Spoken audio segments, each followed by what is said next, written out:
वाचन करते हैं। ओम नमः सिद्धेभ्यः, ओम नमः सिद्धेभ्यः, ओम नमः सिद्धेभ्यः। नमो अरिहन्ताणं, नमो सिद्धाणं, नमो आयर्याणं, नमो वज्रायाणं, नमो लोये सवसाहूणम्। मोक्षमार्गस्य नेतारं भेत्तारं कर्मभूव्रतां, ज्ञातारं विश्वतत्त्वानां वन्दे तद्गुणलब्धये, वन्दे तद्गुणलब्धये, वन्दे तद्गुणलब्धये। कर्म दहन विधान चल रहा है। किसका विधान चल रहा है? कर्म दहन। कर्मों का अपना कि भगवान का।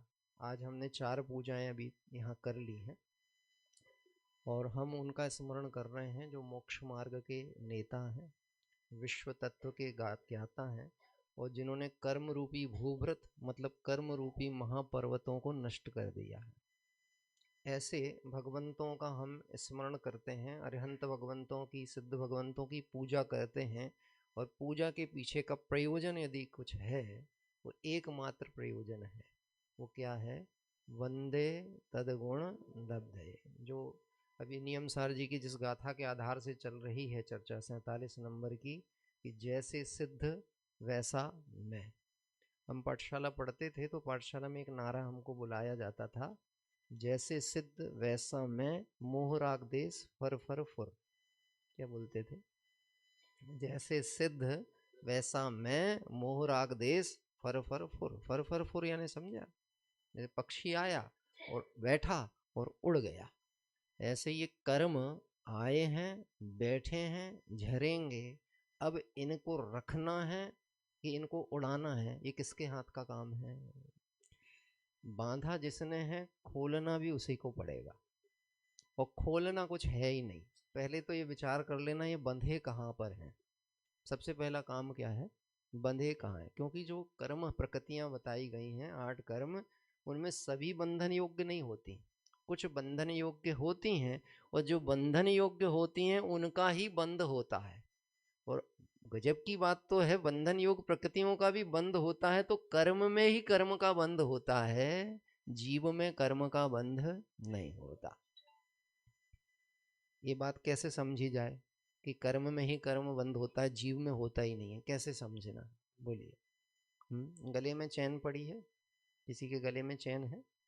इंद्र प्रतिष्ठा हुई थी तो आपके हार मुकुट बाजूबंद चैन है ना, आभूषणों को भी स्पर्श कराया था। देखो स्पर्श करके चैन बंधी है कि नहीं बंधी है? हाथ में घड़ी बंधी है कि नहीं बंधी है? बंधी है। बताओ, घड़ी हाथ में बंधी है कि घड़ी घड़ी में बंधी है? चैन गले में बंधी है कि चैन चैन में बंधी है? लेकिन लग कैसी रही थी? किस में बंधी है? कहाँ बंधी है? मुझ में बंधी है। देखा जाए तो पूरी अलग है, बिल्कुल पृथक है, प्रत्यक्ष भिन्न है। और फिर भी उसमें मैं पना जो पड़ा हुआ है, बंधी है बंधी है बंधी है। मालूम है, हम चैन से नहीं बंधे हैं, चैन मेरी है ऐसे मोह से बंधे हैं। क्या कह रहे? अभी हम यहाँ बैठे हैं और 3 बार निस्सही बोल करके बैठे हैं, लेकिन फिर भी मैं आपसे पूछता हूँ, आपका मकान शिवपुरी में कौन सी कॉलोनी में है? कौन सी कॉलोनी में है? नहीं पता कि पता है? अरे भले ना कहो, लेकिन जैसे ही मकान बोला तो किसका मकान दिखा? किसका मकान दिखा? बताओ आपका मकान कौन सा है? बताओ क्या नाम है मकान का? कदाचित मकान का नाम चैतन्य सदन रख भी लेवे। नाम मकान का रखे चैतन्य सदन, समय सार सदन, चैतन्य निलय। लेकिन उसको चैतन्य निलय क्या है, चैतन्य सदन क्या है, इसकी खबर जीव को नहीं है। उसको तो लगता है वो जो ईंट चूना मिट्टी से बना हुआ है मकान है, 2 मंजिला का, 1000 स्क्वायर फीट का, 2000 स्क्वायर फीट का, वो किसका है? ये सब हैं पुद्गल के खेल, याते नाही हमारों में। कर्म ने नहीं हमें पकड़ा है, हमने कर्म को पकड़ रखा है। इसके लिए बाबू युगल जी साहब ने अपनी सिद्ध पूजन में 2 दृष्टांत दिए हैं, और वो दृष्टांत में दिया है, कीर मरकट सी गहल अनंत, अरे पाकर खोया भगवान, न देखा मैंने कभी बसंत। कीर और मरकट, कौन सा दृष्टांत दिया? कीर और मरकट। एक तो होता है बंदर और एक होता है तोता। बंदर का तो लगभग प्रसिद्ध अनेक बार सुना होगा कि वो एक छोटे से घड़े में चने रखे थे, और बंदर ने जाके उसमें हाथ डाला, और हाथ डाला चने निकालने के लिए, और उधर से उस चने का जो मालिक है, स्वामी है, वो आ रहा है मारने के लिए, लठ लेके मारने दौड़ने आ रहा है। और जिस समय इसने हाथ डाला था तो हाथ तो आसानी से चला गया था, और जैसे ही इसके पाप का उदय आया तो घड़े ने इसको पकड़ लिया। किसका उदय आया? पुण्य के उदय से चने मिले थे, और पाप के उदय से घड़े ने, और उसमें भी तीव्र पाप का उदय वो चलता हुआ चला आ रहा, साता वेदनी का। कौन? वो लठ लेकर के मारने के लिए आ रहा है। मैं आपसे पूछता हूं, उसके दुख और आकुलता, उसके दर्द तकलीफ को कौन दूर कर सकता है? कौन कर सकता है? कौन कर सकता है? किसको बता रहे? बंदर को कि अपने आप को? बोलो, किसको समझा रहे हो? ये बंदर कितना मूर्ख है, उसे ये खबर नहीं है घड़े ने उसको नहीं पकड़ा है, उसने घड़े को पकड़ा है। वो जो वासना है, वो जो लोभ है, वो आसक्ति है, जो सुख बुद्धि है परद्रव्य में, विषयों में, उसने मुट्ठी बांध ली। वो मुट्ठी बंध गई तो अब हाथ नहीं निकल रहा, और पकड़ किसने लिया है? दूसरा दृष्टांत आता है तोते का। तोता जिस पिंजड़े में बैठा रहता है, वो पिंजड़ा उसको अच्छा लगता है कि बंधन रूप लगता है? आप कैसे बता सकते हो कि उसे वो बंधन लगता होगा? क्योंकि हम भी तोता पहले कई बार बने हैं, उस अनुसार है ना, स्वानुभूत्या, अपने अनुभव से ही तो बता सकते हैं। बताओ, वह बंधन रूप तोते को लगता यदि है तो उड़ क्यों नहीं जाता? अभी नहीं समझ में आएगा। आप कहोगे पिंजड़ा बंद है इसलिए नहीं उड़ सकता। आपने कभी सर्कस में तोते को देखा है? सर्कस में तोते के करतब दिखाए जाते हैं ना, है ना? वहां तो पूरा जो पांडाल है, सर्कस का केंद्र है, वहां कई जगह ऐसे स्थान है, खुली जगह है, जहां से वो उड़ सकता है। उसको वहां पिंजड़े में नहीं रखा जाता, वहां उसको एक ऐसी लकड़ी के ऊपर बैठाला जाता है। देखा है आपने? हैं? अब मेरे मन में ऐसा विचार आता था, हम जब बचपन में सर्कस देखने जाते थे, कि ये ऐसा है, इनके इशारों पे काम कर रहा है, ये उड़ क्यों नहीं जाता, यहाँ से भाग क्यों नहीं जाता? आपके मन में ऐसा विचार आता है? हाँ, मेरे मन में ऐसा आता था। क्यों नहीं जाता बताइए? बोलो, क्यों नहीं जाता? किसने उसको पकड़ के रखा है? हाँ, वो मालूम, उसका नेचर ऐसा बन गया है, उसका संस्कार ऐसा बन गया है, उसको ऐसी, उसके माइंड में बात डाल दी गई है उस तोते के अंदर, कि जिस पाइप में उसको बैठाला गया है, वो पाइप डबल रहते हैं, पता है आपको? एक पाइप, एक रॉड अंदर रहती है, और एक उसके ऊपर एक पाइप और चढ़ा रहता है, और वो ऊपर वाला पाइप ऐसा घूमता रहता है गोल गोल। और उसको ये लगता है, ये जो घूम रहा है, यदि मैंने इसको जोर से नहीं पकड़ के रखा तो मैं गिर जाऊंगा। आप सच बताओ, तोता जमीन पे गिर सकता है कि उड़ सकता है? उड़ सकता है कि गिर सकता है?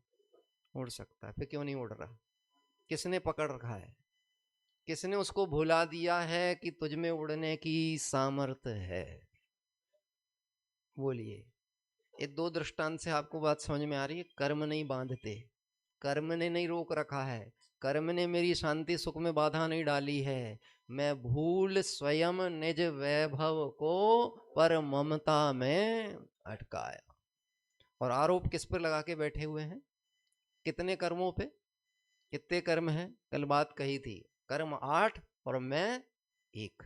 तो कल हमने एक इस पक्ष से बात थोड़ी सी विचार की थी, कि कर्म 8 हैं और 8 मिलकर मुझे बांध रहे हैं, ऐसा मान के मैं सोचता हूं मैं कमजोर हूं। लेकिन थोड़ा इसको सकारात्मकता से देखें तो हम ये देखेंगे कि एक को बांधने 8 आ रहे हैं, मजबूत कौन है? और अब दूसरे पक्ष पे आए, वह कर्म तो जो है वह तो स्वाधीन स्वतंत्र परिणमित योग्यता वाला द्रव्य है, उसमें तो कोई जानन देखन शक्ति नहीं है, उसमें तो कोई विचार शक्ति नहीं है। बंधन रूप शक्ति तो है, लेकिन उसमें कोई जानन देखन शक्ति नहीं है। और कर्म बंध की जो श्रृंखला बताई है उसका मूल कारण है मोह, राग और द्वेष। क्या बताया है? और मोह राग द्वेष होता किसमें है? कर्मों में होता है कि जीव में होता है? यो भाव कर्म या भाव मरण सदियों से करता है। तो मोह राग द्वेष भाव करता है स्वयं, उन परिणामों का निमित्त पाकर कार्माण वर्गणाएं आकर जीव के साथ संबद्ध हो जाती हैं। शब्द बहुत सावधानी से सुने, संबद्ध हो जाती हैं, एक नहीं हो जाती हैं। क्या कह रहे हैं? मैं आपके घर आया हूं, शिवपुरी में आया हूं, मैं भाई साहब के घर में रुका हुआ हूं, और जिस कमरे में मुझे ठहराया गया है वो कमरा किसका है? बोलिए, किसका कमरा है? अरे बोल दो, व्यवहार से आपका कमरा। इतना तो व्यवहार आपको आना चाहिए कि नहीं आना चाहिए? कम से कम 2 दिन तो और व्यवहार निभाओ आप, हैं? और हम भी मालूम क्या होता है, जब कोई पूछता कहाँ जा रहे हैं, हम अपने घर जा रहे हैं, हम अपने कमरे पे जा रहे हैं। किसका कमरा है? किसका कमरा है? आपका। आप कहोगे आपका, और मैं भी मानता हूं किसका है? मेरा है। और 2 दिन बाद किसका रहेगा? किसका रहेगा? भाई साहब आपका है, जय कुमार जी साहब का मकान था, उनके कमरे में हम रुके थे, 3 दिन के लिए कमरा हमारा था। पुण्य के उदय से हमको मिल गया था। काय के उदय से मिल गया था? और महान पुण्य के उदय से 2-2 कंबल मिले हमको, एक नहीं। है? इतना आनंद है, इतना आनंद है, इतना आनंद है, ऐसा लगता है निकलो ही नहीं वहां से। जो मांद की बात चल रही थी ना गजब की बात है। हमको ऐसा लगता है वो कंबल मिल गया पुण्य के उदय से, तो जो ठंड की प्रकोप था उससे हम बच गए। वो कंबल तुझे गर्मी दे रहा है कि गर्मी तो तेरे शरीर में थी, चीज तो थी अपनी, और तूने पूरा श्रेय किसको देके रखा है? हम ज्यादा याद किसको करते हैं? आत्मा को याद करते हैं, अपने स्वभाव को याद करते हैं कि कर्म को? पहले मंदिरों में एक भक्ति सुना करते थे हम बहुत पहले, 8 कर्मों के बीच में अकेली आत्मा, बेचारी आत्मा, दुखियारी आत्मा है। कैसी आत्मा है? ऐसे ही चलता था। पहले कर्म दहन की बात चले, वो पहले घबराहट आए। किस बात की? भाई साहब 8 कर्म की प्रकृति कितनी है? 8 कर्म उत्तर भेद जाओ 148, फिर घाती अघाती, फिर अभी इसकी इतनी चल रही है। और सबसे बड़ी बात तो यह है, हम कर्म दहन विधान करना चाहते हैं और तुम हो कि उसमें अग्नि जलाने नहीं देते हमको। हम जलाएं तो जलाएं कहाँ? बोलो, बात ख्याल में आ रही है? इसमें एक बात लिखी हुई है, जब तक विधि ज्ञान नहीं होगा तब तक विधि से मुक्ति नहीं हो सकती, और सुविधि पूर्वक ही विधि से मुक्ति हो सकती है। तो पहले तो ये विचार कर लेना कि भैया जो कुछ भी कर्म बंध है उसका कारण कर्म नहीं है, उसका कारण कौन है? आप स्वयं है। कौन है? आप स्वयं, मैं स्वयं। जीव अपनी भूल से दुखी है और अपनी भूल सुधार कर सुखी हो सकता है। किसने कहा था? किस महापुरुष ने कहा था? किसने कहा था ये बात? सब जीव अपनी भूल से दुखी हैं और अपनी भूल सुधार के सुखी हो सकते हैं। किस महापुरुष के वचन थे?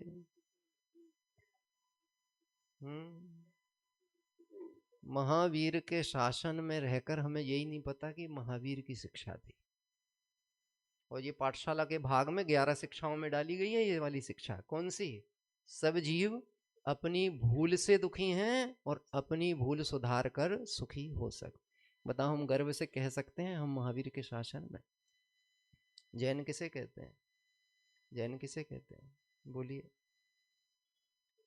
अरे जो पाठशाला में पढ़ा है वो ही बोलिए।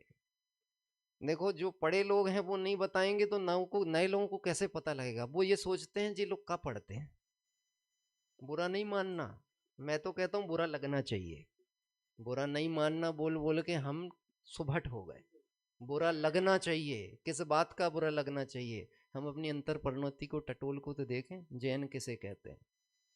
बोलो, जैन किसे कहते हैं? जिनका भक्त सो जैन। पहला आया, ये श्रद्धान की तरफ से बात आ रही है। जिनका भक्त सो जैन। जिन मतलब कौन? जितेंद्रिय है, इंद्रिय विषयों से जिनकी वृत्ति हट गई है, ऐसे जो जैन है, जिनेन्द्र भगवान है, उनका भक्त सो जैन। और जिन आज्ञा को माने सो जैन। अब जिन आज्ञा क्या है? जिन आज्ञा क्या है बोलो भाई। सम्यक दृष्टि को कहा गया सप्त भयों से रहित है, लेकिन टोडरमल जी साहब ने लिखा है सम्यक दृष्टि को भी भय होता है। और कौन सा भय होता है? जिन आज्ञा भंग होने का बहुत भय होता है। अब आज्ञा भंग तभी होगी ना जब तक आज्ञा पता होवे और आज्ञा सिरोधार्य करे, तो फिर आज्ञा भंग होने का भी भय होवे। आज्ञा ही पता नहीं है तो भय होने क्या होगा? बात ख्याल में आ रही है? बुरा नहीं मानना, हमें ऐसा लगता है कि भाई साहब हम पढ़ तो रहे हैं, लेकिन जो विशुद्धि की वृद्धि नहीं हो रही है, परिणाम में उत्तरोत्तर उत्थान नहीं हो रहा है, अंतर में शांति का वेदन नहीं हो रहा है, इसका मतलब है हम गंगा में उतरे तो हैं, लेकिन गंगा में उतरे हैं लेकिन हम एक वाटर प्रूफ ऐसा वो पहन करके उतर गए हैं, रेनकोट पहन के उतरे हैं, जिसमें अंदर गंगा का जल हमें स्पर्श भी नहीं कर पा रहा। बात ख्याल में आ रही है? और आरोप प्रत्यारोप किस पे चल रहा है? ज्ञानावर्णी, दर्शनावर्णी, मोहिनी, अंतराय, आयु, नाम, गोत्र, किस पे आरोप चल रहा है? अभी वेदनी कर्म संबंधी अपने अर्घ चल रहे थे ना, साता वेदनी और असाता वेदनी। कौन सी प्रकृति चाहिए बोलो आप? साता चाहिए कि असाता चाहिए? और साता के नाम पर क्या चाहिए? क्या चाहिए? अरे थोड़ी सी डिजायर तो होगी ना मन के अंदर, कुछ छोटे से दिल की छोटी सी इच्छाएं, जिसको गुणभद्र आचार्य स्वामी कहते हैं ये जीव के अंदर जो आशा पड़ी हुई है, वो आशा का गड्ढा इतना बड़ा है कि इसमें पूरा विश्व भी डाल दो तो किसी कोने में पड़ा रहेगा। और चूंकि विश्व है एक और जीव है कितने? अनंत। और सबकी आशा कैसी है कि पूरा विश्व मुझे मिल जाए, तो कहते हैं चलो थोड़ा थोड़ा बांट देते हैं सबको, तो किसके हिस्से में कितना आएगा? तो आचार्य देव कहते हैं कि इसकी हिस्सेदारी करना संभव है ही नहीं, इसलिए आशा ही व्यर्थ है। और आशा कब तक रहती है? कि आशा ना पूरी होती मरघट तक जाते देख। बात ख्याल में आ रही? आरोप प्रत्यारोप करने की प्रवृत्ति अनादिकाल से पर पे दोषारोपण करने की पड़ी है। बच्चा चलते चलते गिर जाता है तो एक माइंड सेट उसका कर देते हैं, हो जाता है बच्चे का, जाते जाते गिर गया, देहरी से टकरा गया, टेबल से टकरा गया, तो हम टेबल को हाथ मारते हैं, हम जमीन को हाथ मारते हैं। किसने मारा? बोलो किसने मारा? अभी हम कोई सिद्धांतिक चर्चाएं नहीं कर रहे हैं, हम बहुत सामान्य विचार करने की कोशिश कर रहे हैं। किसने मारा? टेबल ने मारा, जमीन ने मारा, किसने मारा? लेकिन बच्चे को जब ये बात अभी जो बोली थी ना, सहानुभूति की आदत पड़ गई हमारे को, कौन सी वाली? कि वो जैसे ही टेबल को हाथ मारते हैं, इसने मारा, इसने मारा, रुको इसको सजा देते हैं, और तुरंत बच्चा क्या हो जाता? दर्द भूल जाता। अपना दर्द तो था, लेकिन दर्द क्यों भूल गया? क्योंकि सजा किसको दे दी? गलती करने वाले को। सच बताओ गलती किसकी थी? टेबल की थी? अच्छा चलो, बच्चे को तो नहीं मालूम था, हम थोड़े बड़े हो गए तो हम फिर उसके बाद दूसरा सेंटेंस बोलते हैं, क्योंकि हमारे सामने कोई टेबल को आके नहीं मार रहा, हमें लग गई टेबल को नहीं मार रहा, तो हम कहते हैं टेबल किसने रखी थी? क्या कह रहे हैं? अकल नहीं है, कहां रखना चाहिए, रास्ते में लाके रख दी थी। यानी कुल मिला के आरोप प्रत्यारोप करने की जो प्रवृत्ति पड़ी हुई है वो किस पर पड़ी हुई है? जैन शासन गजब का है, अपने दोष दिख जावे तो वो आलोचना हो गई, और दूसरे के दोष दिख रहे हैं तो वो आपके आलोचना नहीं है, वो आपके निंदा आदि परिणामों के बल से कर्म के आश्रव का कारण। अपने दोष दिख गए तो दोष मुक्त हो जाएगा, और दूसरे के दोष दिख रहे हैं तो मैं आपसे एक बात कहता हूं, कर्म को सही में हटाना है कि नहीं हटाना, एक बार दिल से बोलना आप। क्योंकि यदि आप दिल से किसी को चाहोगे तो बहन श्री वचनामृत बोल की बात कह रहा हूँ, वो कहीं वहां मत चले जाना, कहीं पिक्चर का डायलॉग आयलॉग याद आ जाए आपको, है कि जिसको चाहो तो पूरी कायनात भी आपको उससे मिलाने में लग जाती है। बहन श्री वचनामृत बोल में आया है, शुद्ध स्वरूप की अनुभूति और उसे प्राप्त करने की यदि लगन हो, और शुद्ध स्वरूप की प्राप्ति ना हो तो 14 ब्रह्मांडों को शून्य होना पड़ेगा, क्योंकि द्रव्य में वह स्वभाव सामर्थ्य है, और अगर वो मेरी वस्तु मुझे प्राप्त नहीं हो सकती तो और किसको होगी? तो एक बार इस बात का हमें भरोसा आवे, बोलो कर्म का दहन करना है कि नहीं करना? करना है। जिसको हटाना हो, जिसको भगाना हो, उसको इज्जत देना कम करो। क्या कह रहे हैं? हम इज्जत ज्यादा किसको देते हैं, हम याद किसको करते हैं, किसको करते हैं? जिसको रखना हो उसको याद करते हैं कि भगाने वाले को याद करते हैं? हम कर्मों को कितना याद करते हैं पता है? कितना? ये 8 कर्मों की प्रकृति भेद चल रही है ना, हम उसमें भी जब जब अर्घावली पढ़ेंगे, जब जब कहेंगे, तो हमको यही लगेगा भाई साहब आपका तो काम हो गया, भाई साहब मतलब भगवान, हे प्रभु आपका तो काम हो गया, हमारे रह गए, हमारे रह गए, हमारे रह गए। अब भले हम कह तो रहे हैं, आज 4 पूजाएं हो गई, वो घाती कर्मों की इतनी प्रकृतियां हो गई, चाहे किसकी हो गई, किसकी हो गई? सर्व कर्म से रहित कौन है? सिद्ध है। और हम कैसे हैं? हम कैसे हैं? सन्मति संदेश में एक कथा आई थी बहुत पहले। एक व्यक्ति ऊंटों को लेकर के जा रहा था, बहुत सारे ऊंटों को लेके जा रहा है, और किसी दूर देशांतर जा रहा था, तो रास्ते में उसने पड़ाव डाला। अब उसने सोचा 100 ऊंट हैं और मैं अकेला हूं, इन 100 ऊंट को यदि मुझे रक्षा करनी हो, ये भागे नहीं तो क्या करूं मैं? और उसके पास रस्सी एक ही थी, एक ही रस्सी थी। अब एक रस्सी और 100 ऊंट कैसे बांधे जाएं? चेतन तू तो चतुर है, बताओ कैसे बांधा जाए? अपने पास भारत वालों के पास जुगाड़ बहुत होता है, जुगाड़ टेक्नोलॉजी कहीं नहीं है, जो है वो भारत वालों के पास है। ये वो क्या तरीका है कैसे बांधा जाए 100 ऊंट को? मालूम उसने क्या किया? उसने एक ऊंट के गले में रस्सी डाली, ऐसा रस्सी बांधने की कुछ नाटक किया, धीरे से हटाई, दूसरे के बांधी, तीसरे के बांधी, 15-20 मिनट में उसने 100 ऊंट बांध दिए। और 100वें ऊंट पे भी रस्सी नहीं बांधी, वो रस्सी को खूंटा पे टांग दी, और चैन की नींद सो रहा है। सुबह तक 100 के 100 ऊंट बंधन में पड़े रहे। किसने बांधा था बोलो आप? अपनी सुध भूल आप दुख उपायो, जो सुख नब चाल विसर नलनी। याद किसको कर रहे हैं? कर्मों को। अभी भी भाई साहब ने कहा था, ये बता देना भाई साहब कौन कौन से कर्म के अभाव से कौन से गुण प्रकट होते हैं। गजब की बात है, कर्म के अभाव से गुण प्रकट होते हैं कि गुणवान द्रव्य तो आप स्वयं है। अपने स्वभाव की दृष्टि से कर्म रूप विकार स्वयं नष्ट होते हैं। देखना था हमें कि वो सकारात्मकता से, और हमारी नजर हो गई नकारात्मक। और इसलिए हमारा जो उद्यम और पुरुषार्थ चलता है वो निरंतर किस बात पे चलता है? किसी विधि से, किस विधि से, हे प्रभु आपने किस विधि से नष्ट किए, हम भी किसी ना किसी विधि से तो नष्ट करके रहेंगे ही रहेंगे। और जिस विधि से आपने नष्ट किए, उस विधि को हम देखना नहीं चाहते, उसको हम जानना नहीं चाहते, और कोई ना कोई विधि करना चाहते हैं। इसलिए विधि के विधान के नाम पर मिथ्यात्व पोसते रहते हैं। बोलो भक्तांबर से कौन से कार्य सिद्ध होते हैं? नहीं आप बताओ भाई साहब, सब रे हम ही बताएं हैं? भक्तांबर काहे के लिए? आदिनाथ भगवान की स्तुति रूप में भक्तांबर है। मानतुंग आचार्य ने भक्तांबर काव्य की रचना की, कितने ताले में बंद थे वो? इसका मतलब है यदि वो 50 ताले में बंद होते तो काव्य कितना होता, और अगर वो 148 ताले में होते तो कितना बड़ा काव्य होता, और 8 ताले में बंद होते तो कितना होता? मतलब वो 48 की संख्या कहाँ से जोड़ी गई है? 48 तालों से। क्या कह रहे हैं? ऐसा ही है ना, ऐसे ही प्रसिद्धि चल रही है।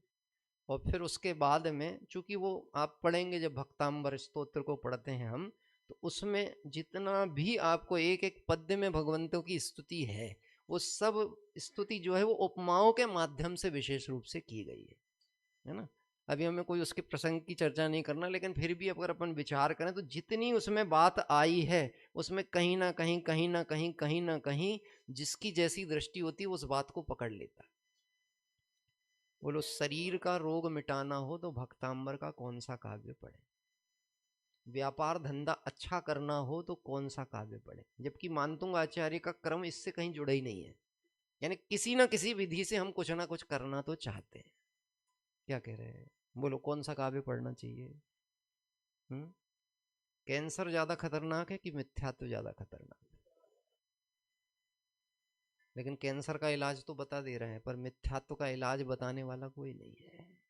जबकि गजब की बात यह है, शरीर का धर्म रोग रूप होना ही है। क्या कह रहे हैं? निमित्त कर्म का उदय कहा जाता है, पर शरीर का धर्म ही रोग रूप है।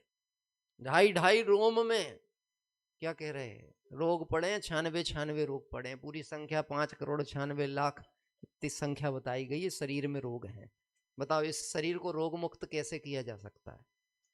यानी इसका मतलब है यदि हम कोई प्रयास उसके लिए कर रहे हैं, इसका मतलब हम वस्तु स्वरूप से विपरीत जाने की कोशिश कर रहे हैं। लेकिन एक उपाय है आचार्य देव ने बताया रोग मुक्त होने का, वो क्या है? जिसमें रोग हो वो देह तेरा है ही नहीं, जहां देह अपनी नहीं। हाँ, बोलिए। तन से जिसका ऐक्य नहीं हो, सुतती मित्रों से कैसे, चर्म दूर होने पर तन से मोह रोम समूह रहे कैसे। मूल में मोह बैठा हुआ है, और सारा जितना भी हमारी चल रही है लड़ाई, वो किसके साथ चल रही है? दूसरे के साथ। बात ख्याल में आ रही? समय तो हो चला है अपना, यद्यपि मैं उस पृष्ठ तक आया नहीं हूं, लेकिन आज हम थोड़े से भेद प्रभेदों को हल्का सा कोशिश करते हैं कि याद कर ले में, कम से कम इस स्मरण में हमारे आ जावे। आपके पास अगर पुस्तक हो तो देखना चाहें तो निकाल लीजिए। अपन मंगलाचरण जो अपन ने कल पढ़ा था, परसों के दिन से प्रारंभ हुआ था अपना, तो मंगलाचरण जो अपन ने किया है, इसमें आइए। बहुत सामान्यतः जो नए हमारे भाई बहन हैं, श्रोता हैं, उनको भी कुछ थोड़ा सा सामान्यतः कर्म की व्यवस्था के बारे में पता लग जाए, इस दृष्टि से बात है। देखिए पेज नंबर निकालिए 24, पेज नंबर 24। इसमें सोठा छंद जहां बीच में आया है वहां से देखिए, कर्म सर्व दुख रूप मूल प्रकृतियां 8 हैं। कर्म कितने हैं? मूल प्रकृति रूप 8, और 6148 उत्तर प्रकृति प्रसिद्ध है। बाकी प्रकृतियां कितनी कही गई हैं? उत्तर प्रकृति 148, मूल कर्म कितने? 8, और उत्तर प्रकृति 48। इसमें दो भेद डाले गए हैं 8 कर्मों में, एक तो घातिया कर्म और एक अघातिया कर्म। बिल्कुल सामान्यता अर्थ लिखा है तो घातिया शब्द क्या कहलाता है? घातिया मतलब घात करने वाला। किसका घात करने वाला? आत्मा का घात करने वाला नाम है घातिया, और घातिया भी आत्मा का घात नहीं करता। और अघातिया जो जीव को परम सुख रूप दशा से रोक के रखे, उसका नाम है अघातिया। लेकिन गजब की बात है, सुख आत्मा में, इसलिए इसकी खबर नहीं है, इसलिए अघातिया कर्म का प्रकोप दिख रहा है। क्या अभी बोली थी ना भाई अंकुर जी ने बात कही थी ना, बोलो सिद्धों के वहां पर कारमाण वर्गणाएं भरी पड़ी हुई हैं, और वो परम सुखी हैं, और हम भी परम सुख स्वरूप को लेकर के बैठे हैं। अनंत दर्शन ज्ञान सुख वीर्य आदि जो 8 गुण सिद्धों के हैं, वो 8 गुण आत्मा में अभी हैं कि नहीं है? ऐसे नहीं समझ में आए तो ऐसा समझना, चौथे काल की शक्कर कैसी होती थी, और पांचवें काल की, और छठा काल जो आएगा दुखमा दुखमा काल, उसकी शक्कर कैसी होगी? आपको कैसे पता है कि छठे काल की शक्कर भी मीठी होगी?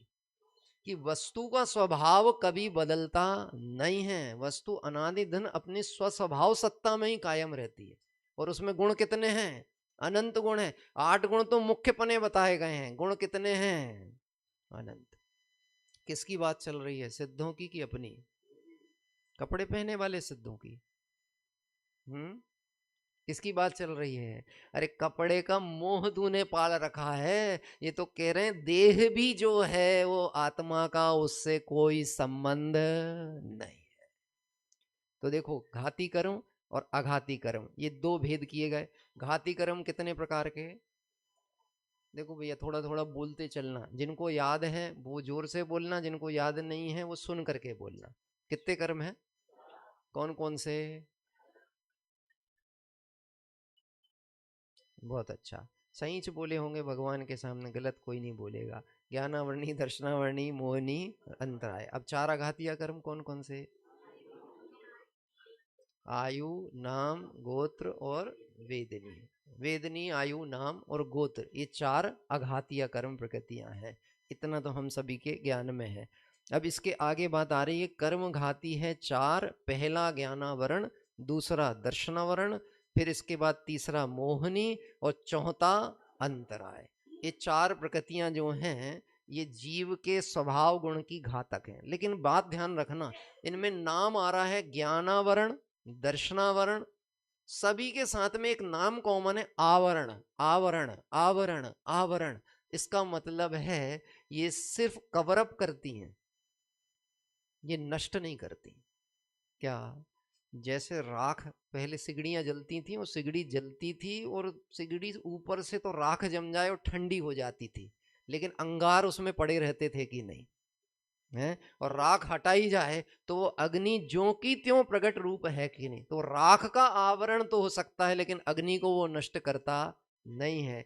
मेघ आ तो सकते हैं लेकिन सूर्य के प्रताप और तेज को नष्ट कर सकते नहीं है। ऐसे कर्म आदि के आवरण तो हो सकते हैं पर आत्मा के स्वभाव को छूते और नष्ट करते नहीं। थोड़ा सा अंदर से ताकत आ रही कि नहीं, थोड़ा कर्म दहन हो रहा कि नहीं हो रहा है, थोड़ा कि पूरा। ये मामला 99% का नहीं है जैन शासन में, 99% की कोई वैल्यू नहीं है भाई साहब, थोड़े कर्म।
ने बता दिया भाई, मंदिर में नींद आती तो उस कर्म प्रकृति का उदय होता है। तो अब हम और निठल्ले होके बैठ गए किस बात के लेके, वो अच्छा आज पता चला।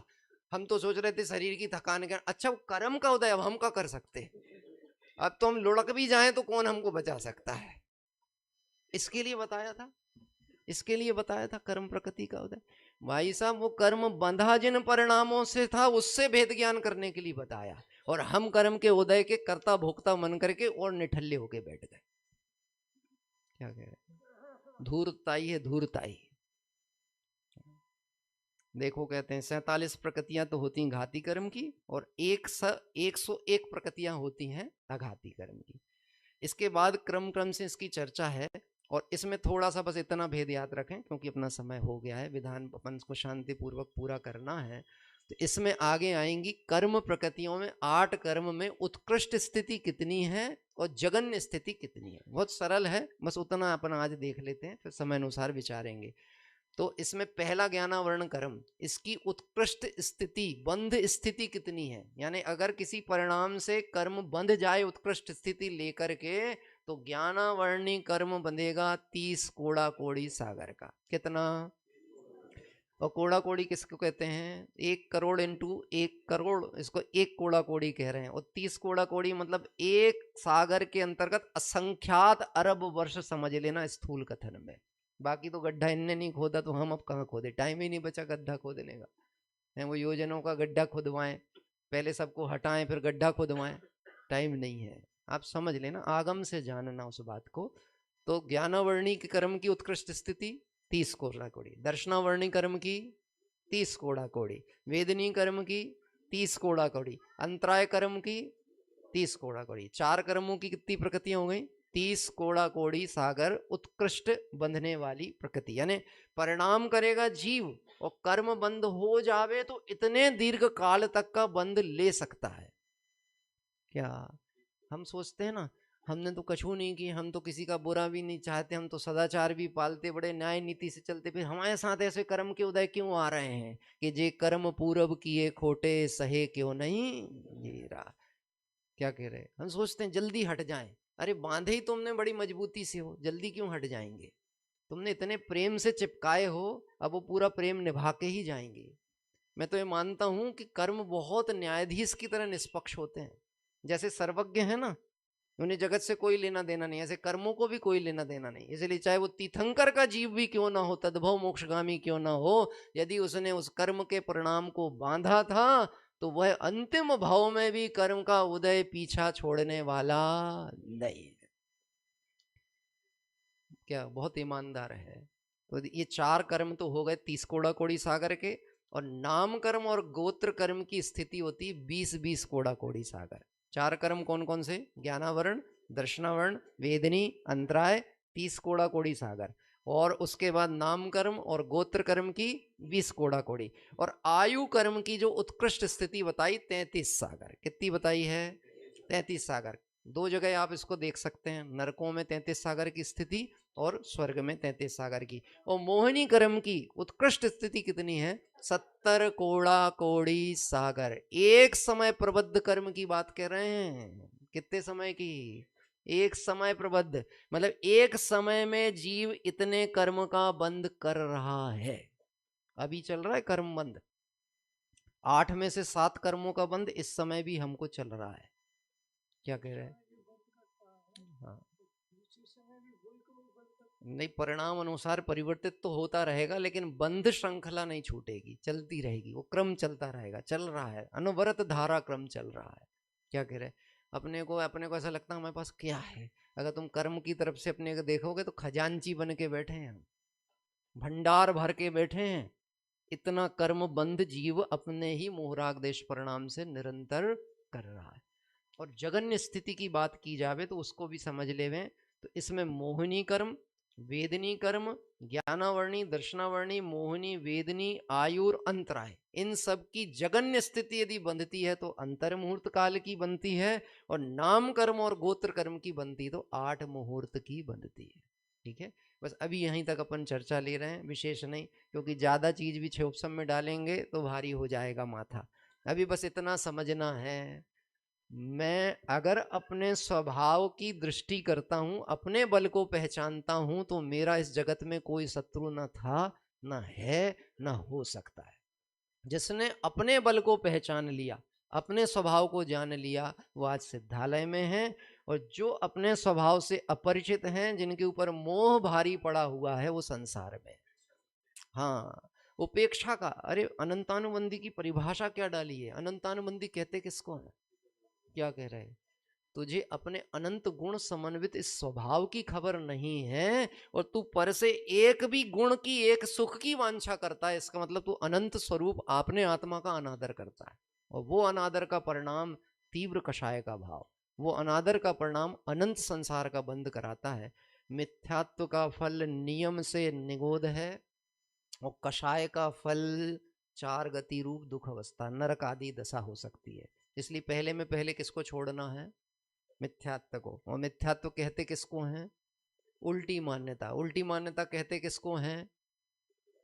जो वस्तु जैसी नहीं है उसको वैसी मानना। और सम्यक मान्यता, सम्यक दर्शन किसे कहते हैं? जो वस्तु जैसी है उसको वैसा मानना। ऐसा भेद ज्ञान कला हमें भगवंतों की साक्षी में प्रकट होगी। इस पवित्र भावना से अभी चर्चा को विराम देते हैं और